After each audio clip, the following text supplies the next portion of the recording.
নমস্কার বন্ধুরা, recipes with সানভিকাতে আপনাদের সবাইকে স্বাগত জানাই। আশা করি আপনারা ভালো আছেন। আজকে আবারও চলে এসেছি দারুণ দুটি রেসিপি আপনাদের সাথে শেয়ার করতে। একটি হচ্ছে তালের ক্ষীর আর আরেকটি হচ্ছে তালের লুচি। তো আমি প্রথমে তালের ক্ষীরটি রান্না করব। তো আর একদিন পরেই জন্মাষ্টমী, এই জন্মাষ্টমী উপলক্ষে আমি এই রেসিপিগুলো আপনাদের সাথে শেয়ার করছি। তো তালের ক্ষীর করার জন্য প্রথমেই আমি এক বাটি তালের রস নিয়ে নিয়েছি বা পাল্প নিয়ে নিয়েছি। এটাকে একটা কড়াইয়ের মধ্যে দিয়ে ভালো করে এটাকে জাল করে নিতে হবে, একটু থকথকে করে নিতে হবে। তো এই যখন এটা জাল দিব তখন হচ্ছে আমার ফ্লেমটা, গ্যাসের ফ্লেমটা মিডিয়ামে থাকবে, কারণ হাই ফ্লেমে করলে এটা পুরো লেগে যেতে পারে।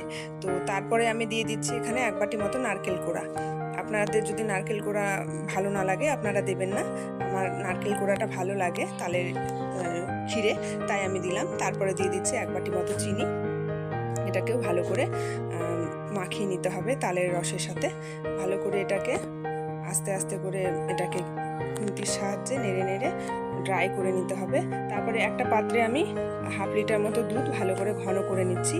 ওই দুধটা আমি এই তালের যে মিশ্রণটা সেটাতে আমি দিয়ে দিলাম। দিয়ে এটাকে ভালো করে নাড়তে থাকতে হবে, কারণ এটাকে ফ্লেমে বসিয়ে দিলে এটা নিচে লেগে যেতে পারে, ওই জন্য সবসময় নাড়তে থাকতে হবে। তারপরে দুটো তেজপাতা আর 4টা এলাচ আমি থেতো করে এখানে দিয়ে দিয়েছি। এখানে এলাচ আর তেজপাতাটা আমি এই জন্য দিয়েছি, এর গন্ধটা আমার ভালো লাগে আর খুব খেতেও টেস্ট লাগে। তো দেখুন, আমি এখানে আমার ক্ষীরটা প্রায় মোটামুটি রেডি হয়ে গেছে। আমি এটাকে সার্ভ করে দিলাম। এরপরে আমি তালের লুচি বানিয়ে নেব। তালের লুচি বানানোর জন্য এখানে আমি ময়দা নিয়ে নিয়েছি, এক বাটি মতো ময়দা দিয়েছি। তার মধ্যে হাফ চামচ নুন, 1 চামচ চিনি আর 1 চামচ সাদা তেল আমি এখানে দিচ্ছি। দিয়ে ভালো করে এটাকে মাখিয়ে নেব। মাখিয়ে নিয়ে আমি এই আটাটা মাখবো, ময়দাটা মাখবো পুরোটাই তালের পাল্প দিয়ে। আমি এখানে কোনো জল ইউজ করব না। তো এটার মধ্যে আমি অল্প অল্প করে তালের পাল্প, এক বাটি মতো এখানে আমার তালের পাল্প বা রস তাই বললেন না কেন আছে, সেটা আমি অল্প অল্প করে দিয়ে মেখে নেব। যতটা প্রয়োজন হবে আমি সেটা দিয়ে, আমার প্রায় এক বাটি লেগেছিল, দিয়ে ভালো করে মেখে নিতে হবে। মেখে একটা ডো তৈরি করে নিতে হবে। আমরা যেমন লুচি করতে ডো তৈরি করি ঠিক তেমনই ডোটা তৈরি হবে। এই যে আমার ডোটা তৈরি হয়ে গেছে। এরপর এটা আমি লেচি কেটে আমি এখানে লুচি তৈরি করে নেব।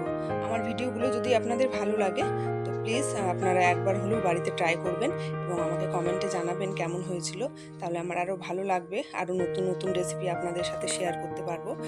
আর আমার চ্যানেলটিকে লাইক, শেয়ার, সাবস্ক্রাইব করবেন।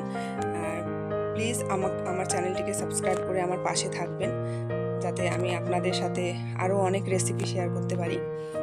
তো দেখুন, আমি লেচি কেটে এখানে লুচি বানিয়ে নেব। আপনারা যে যেমন সাইজ পছন্দ করেন লুচির তেমন করবেন। আমি এই যে লেচি থেকে লুচি করে নিচ্ছি। দারুণ লাগে খেতে, খুব টেস্টি হয়। আর জন্মাষ্টমী উপলক্ষে তো ঠাকুরকে ভোগ দিতেও খুব সুন্দর ভোগ দেওয়া যায়। তো এই যে আমার তেল গরম হয়ে গেছে, সাদা তেল নিয়েছি আমি এখানে।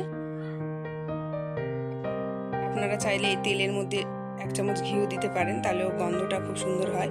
তো আমি এখানে তেল দিয়েই করেছি, তেলের মধ্যে ঘি দিইনি। এই যে আমার লুচিগুলো খুব সুন্দর ফুলেছে, দারুণ লাগে খেতে। আপনারা অবশ্যই একবার ট্রাই করবেন।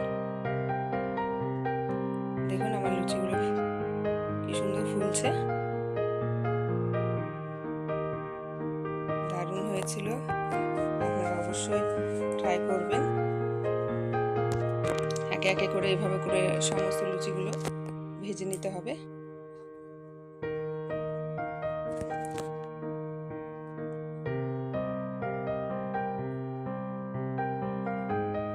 আমার লুচিগুলো ভাজা হয়ে গেছে, এখানে আমি সার্ভ করে দিচ্ছি।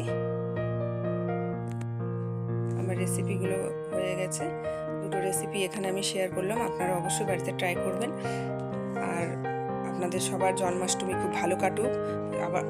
আবার আপনাদের সাথে দেখা হবে নেক্সট ভিডিওতে। Thank you.